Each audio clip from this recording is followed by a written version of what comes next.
It is the longest day of the year.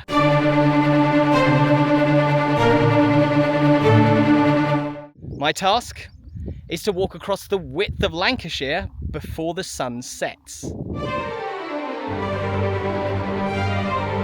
It's a distance of about 52 miles from here in the moors to Blackpool on the coast. Oh my god, this is unbelievably steep. Okay, a lot of bad things just happened. Oh, there's a cat. Hello?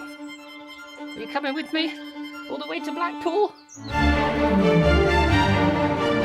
Mood is awful, weather is awful. What's the point?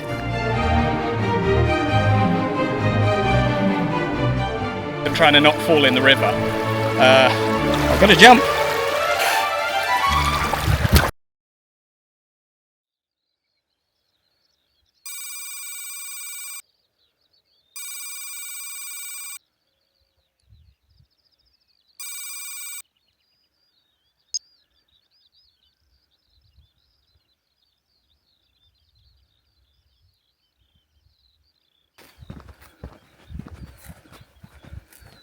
Good morning. You join me in Yorkshire, out on the wild and windy moors.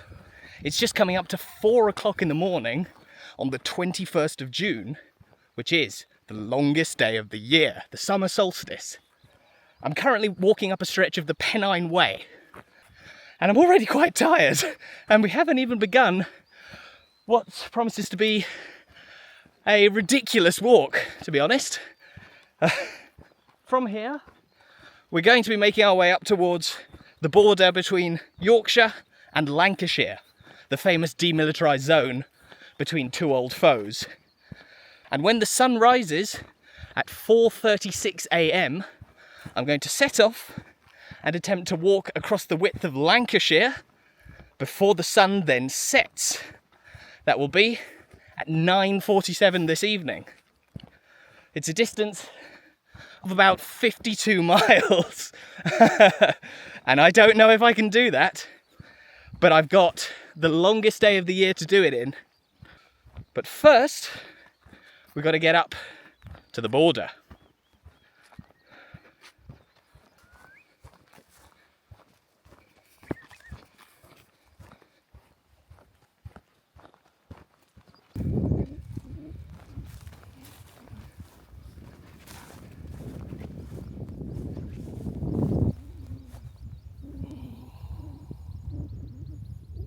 So I'm going to wait here for about 15 minutes until the sun officially rises at 4:36 a.m.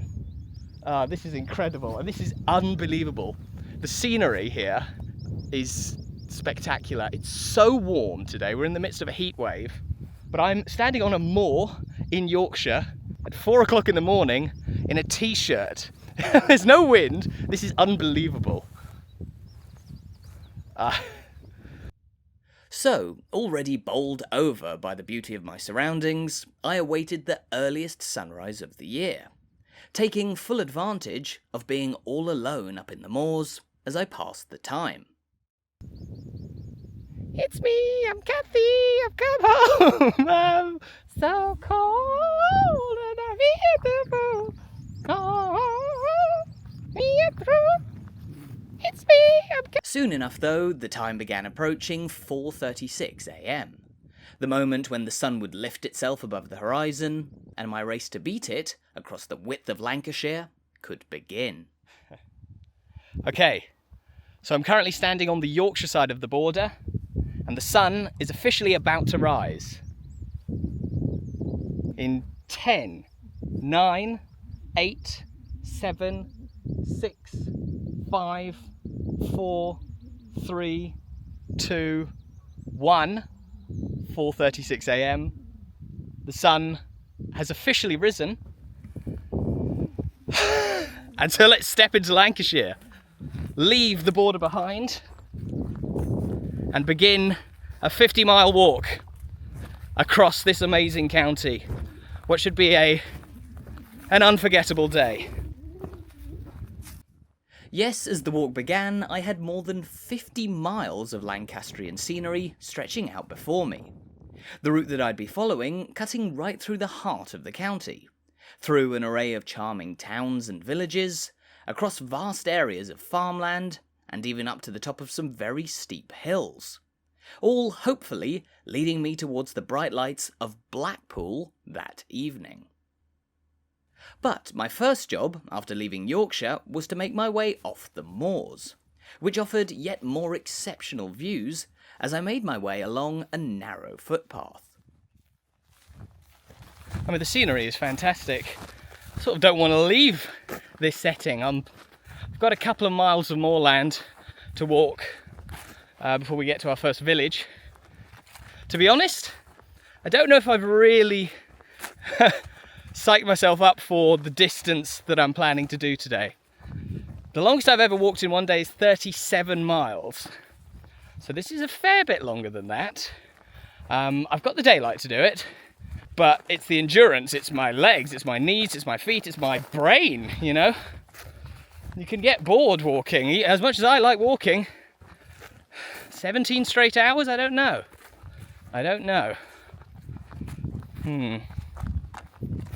At the moment though, I'm loving it.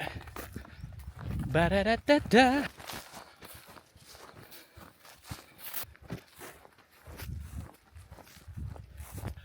That's the enemy. My old foe has made his first appearance of the day. The sun rising above the horizon. It's not even 5 o'clock in the morning yet. It is incredible. The summer solstice.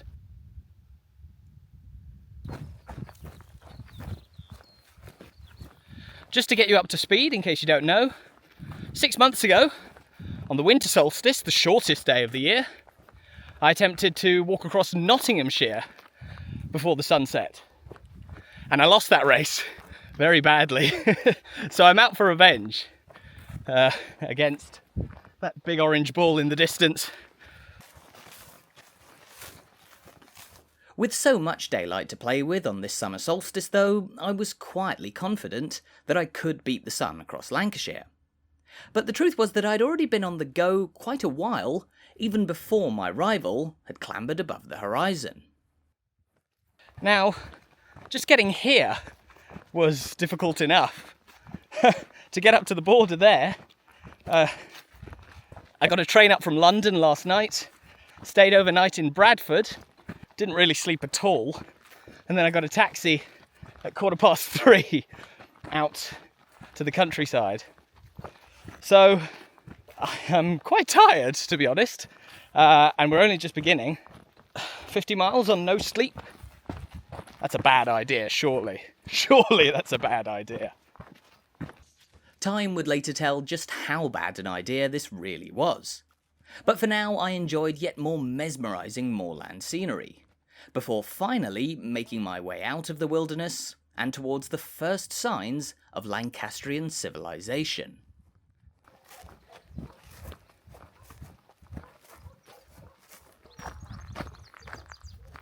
Lancashire Bridge. Now, pronunciations are something I struggle with, being from the south. So apologies in advance for town names, hill names, village names that I'm going to get wrong throughout the day. You can forgive me though, look at this scenery.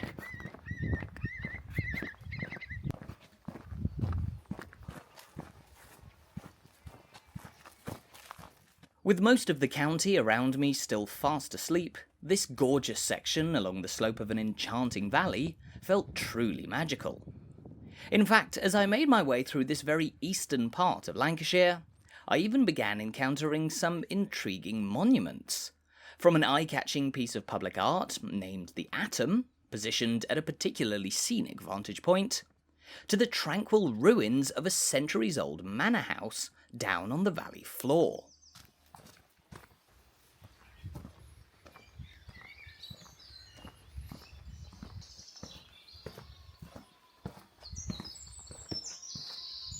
So these are the ruins of Wycoller Hall, 16th century old manor house. Used to be a big fixture in the countryside here, and apparently it's an inspiration for one of the manors in Jane Eyre. Oh, there's a cat. Hello, kitty cat. Hello. Hello. Anyway, yes, sorry. So this is Wycoller Hall, or rather was Wycoller Hall. A big old manor house built in the 16th century, completed in 1596, but eventually left to ruin, and now preserved in this captivating state. You can still see the old signs of heraldry above this enclosure. I don't know enough about architecture to really tell you, but we're finding plenty of interesting things in our first hour of walking. Gorgeous.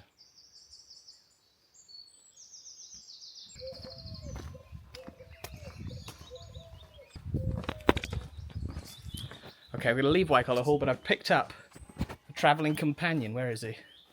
There he is. Are you coming with me? All the way to Blackpool? Sadly, my feline friend declined on the offer of joining me on the walk to Blackpool. But no matter, because as I passed through the ludicrously pretty hamlet of Wycoller, I soon made note of an important milestone in the early stages of this race against the sun. Okay, we must note it's just gone 5:36, which means we've been going an hour, and that of course means we can start doing some maths. So far I've walked, it says 3.6 miles, meaning I'm walking at a pace of 3.6 miles an hour. To reach Blackpool, all 52 miles, before the sun sets, I did some calculations beforehand, and I only need to walk at a pace of 3 miles an hour. 3.1. So we are well ahead of the speed that we need. Things had started well then, but plenty of obstacles still surely laid in wait. And as I followed a series of paths through a brief stretch of farmland, I encountered the first of what would be the day's many hurdles. Cows. Don't like walking through fields with cows, and they have massive horns. If I just stay with these trees, maybe I can avoid them, hide from them in some way.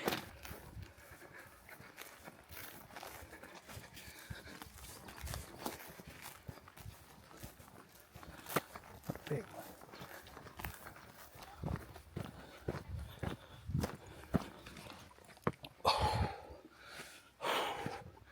I know they're not lions, but you don't want to mess with them, surely. They look gorgeous here. Hello, cows. Once you're on the other side of a wall, which I am, thankfully. Having escaped certain death then, I continued through the farms, before soon finding myself in vastly different surroundings. The morning streets of one of the largest towns that I'd be passing through all day.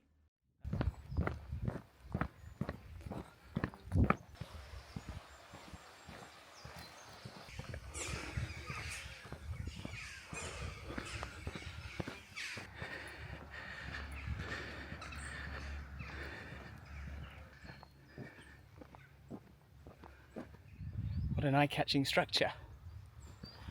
Beautiful Victorian landmark. Obviously Colne. Apologies for the sweatiness, by the way, it's hot.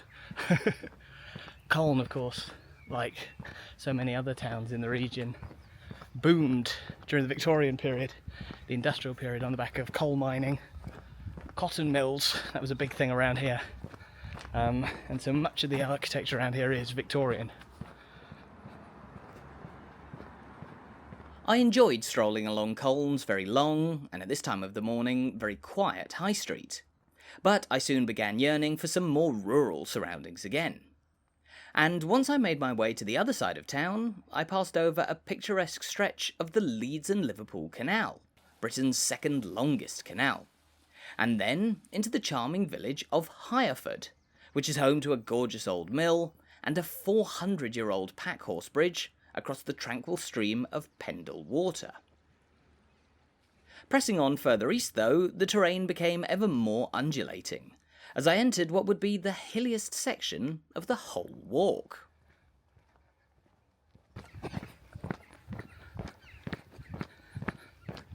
That's a quintessential view, is it not? And did those feet in ancient times, you know? Truly, truly, truly impressive.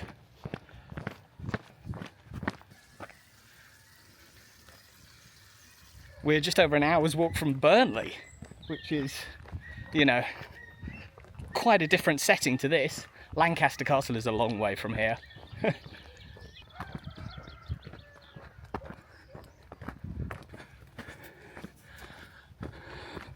We've really started to climb. This is the beginning of the biggest rise in elevation of the whole walk, going up to the top of Pendle Hill. And there's nothing anywhere near as dramatic in terms of elevation change for the rest of the day. So we're getting it out of the way early. Yes, in my sights now was the rather dominant profile of Pendle Hill, a mighty Lancastrian peak standing 557 metres tall. Conveniently, my route would be taking me right to the summit of Pendle Hill, where I hoped to take in the scenery and briefly rest before embarking on the remaining 40 miles of my walk across the county. However, before embarking on this hefty hill climb, the surprising early morning heat of this summer solstice had depleted my water supplies faster than expected. So I ventured into the nearby village of Barley, hoping to fill up before heading to the top of the hill.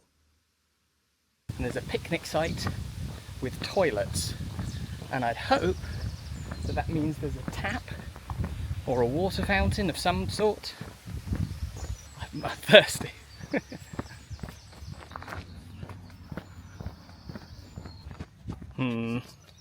There's a cabin here that opens at 9:30. They'll have water. But no public fountain as far as I can tell. So, oh yes there is. Yes there is. Just in the nick of time.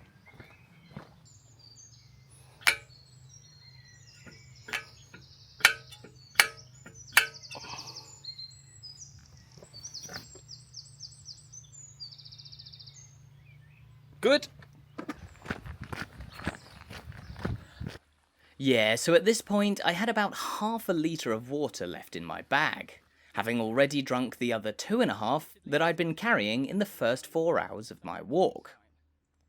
The temperature was continuing to rise as fast as the sun, and I was about to tackle not just a steep climb to the top of Pendle Hill, but immediately afterwards a huge stretch of moorland and farmland, meaning it would be almost 5 miles before my next chance to fill up with water. I'll tell you now, this was a pretty stupid idea. There were pubs in the village whose doors I could have at least tried to knock on to replenish my supplies.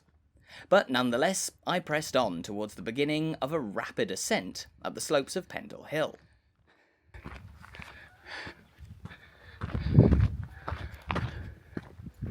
Okay, so there seem to have been 2 paths that I can get to the top on. One to the right is one everyone seems to be going up, but it looks longer on the map. It sort of circumnavigates the hill to get to the top. The one I've decided to go for is shorter and I think certainly more direct, but therefore steeper.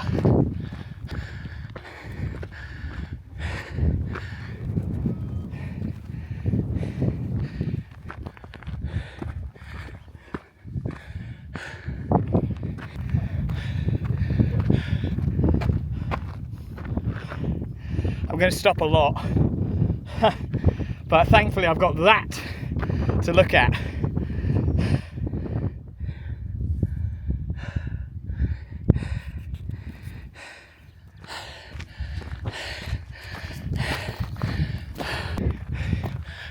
I'm overdoing the breathing, aren't I, a bit? Oh my god, this view is insane. It just... Why can't I just finish up here? Finish top of the hill. That's it, let's not go to Blackpool. Just get to the top of this hill and then sit up there for hours and then pop down and have a drink in the local pub. That would be a normal day out.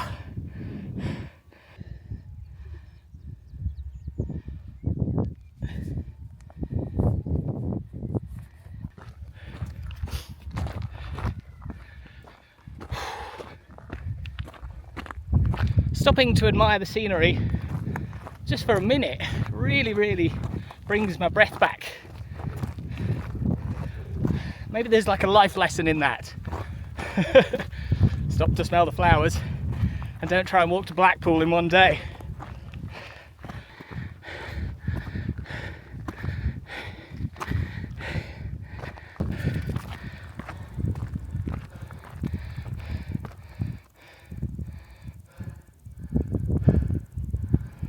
High on a hill was a lonely goat herd, lay, hoo.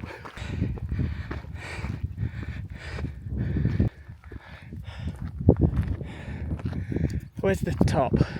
Up there.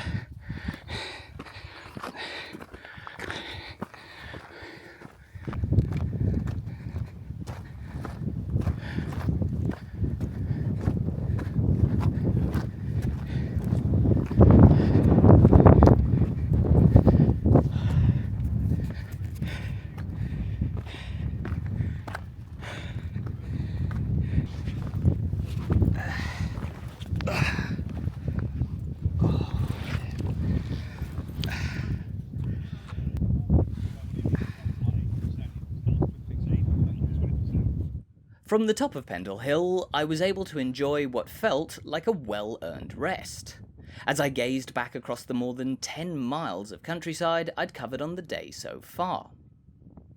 But, having undertaken a rather rapid ascent, I now dipped into the very last of my ever-dwindling water supplies. That's it. That's all I've got left.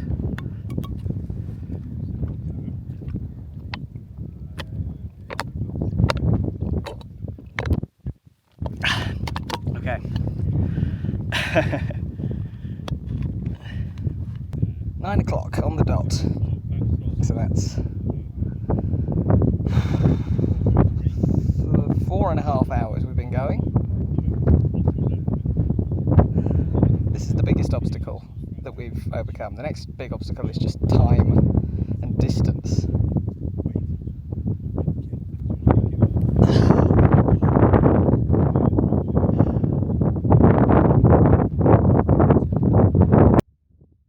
I could have stayed atop this gorgeous summit all day long, but of course I was still in a race, and now wanting to refill with water as soon as possible, I packed up, left the hilltop, and began heading westwards in the direction of Clitheroe, the largest town that I'd passed through all day, and where I could definitely find somewhere to get a drink. Between Pendle Hill and Clitheroe, though, was a long series of trails that led me through a spectacular valley, and then across a very isolated stretch of moorland. But eventually, I realised that I'd have to find a way to get down from these lofty heights towards the town centre. Okay, yes, that is Clitheroe.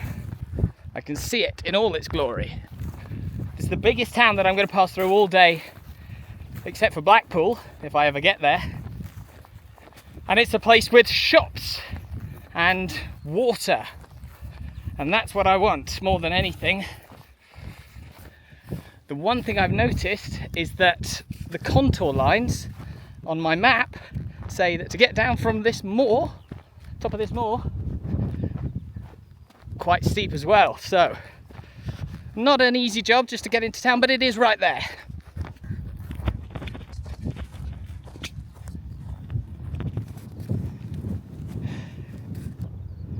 Right. Needs must, needs must.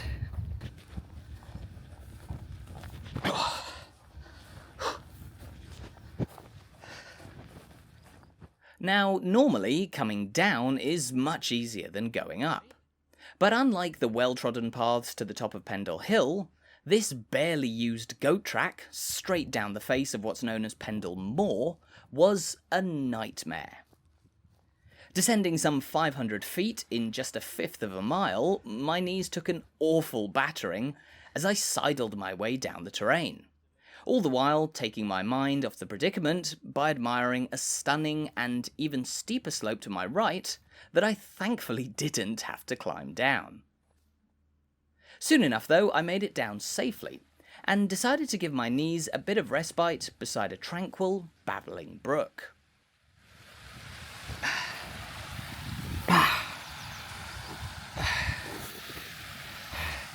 I gotta stop and sit down for a moment. Oh, I've come from basically all the way up there, up the top of Pendle Moor.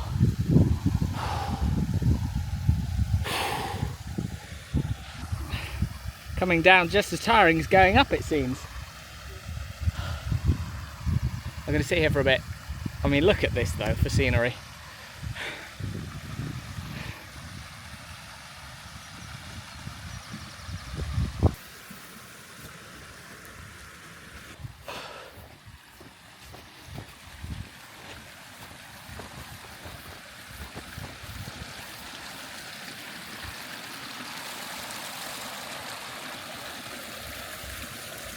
Can I drink that? It looks divine. I'm from London, so any water that's not Evian basically is putrid. But this looks lovely. I'm gonna try a sip. If I die, that's why.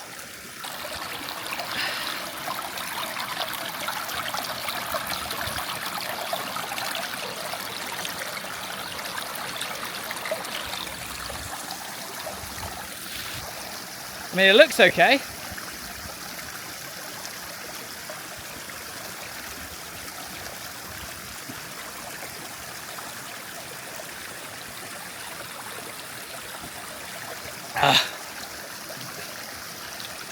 Water.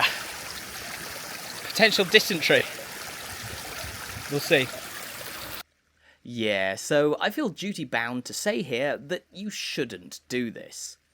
As we saw up at the top of Pendle Hill, herds of sheep further upstream can leave droppings that make their way into the water source, no matter how splendid it may look. As you can probably tell, I'm no outdoors expert, but there are plenty of water filtration tablets and gadgets you can carry on long walks to refresh yourself more safely. Still, having grown fairly dehydrated on the walk across the moors, this pit stop did the trick. Thankfully with no after effects. And soon enough I was making my way along much flatter ground, as I passed through a gorgeous wood, across a number of farm fields, and then towards the historic town of Clitheroe, where there was one place I was desperate to visit.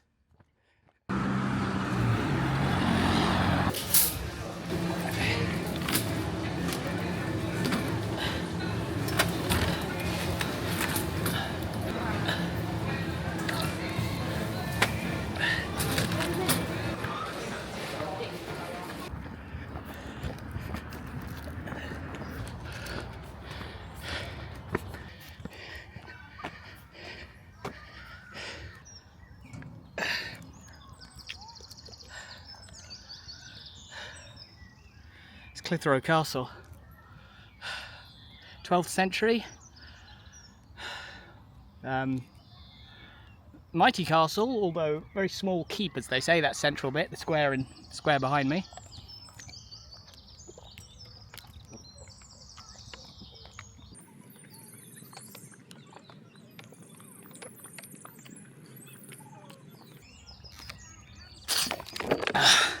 Nearly.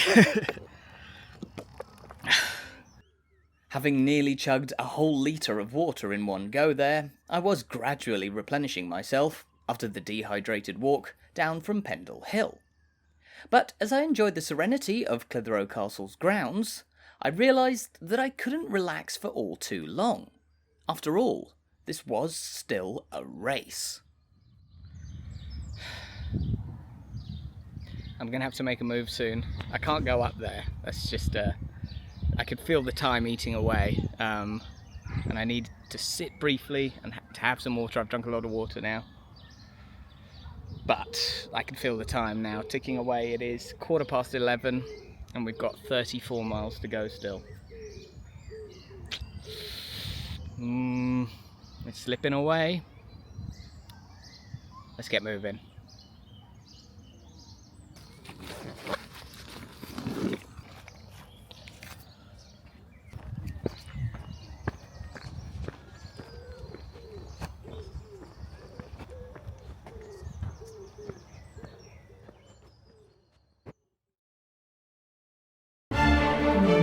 Okay, a lot of bad things just happened. There is no semblance of a path. Just look at it. I'm trying to not fall in the river. Mood is awful. Weather is awful. What's the point? I'm starting to believe again. I can do this.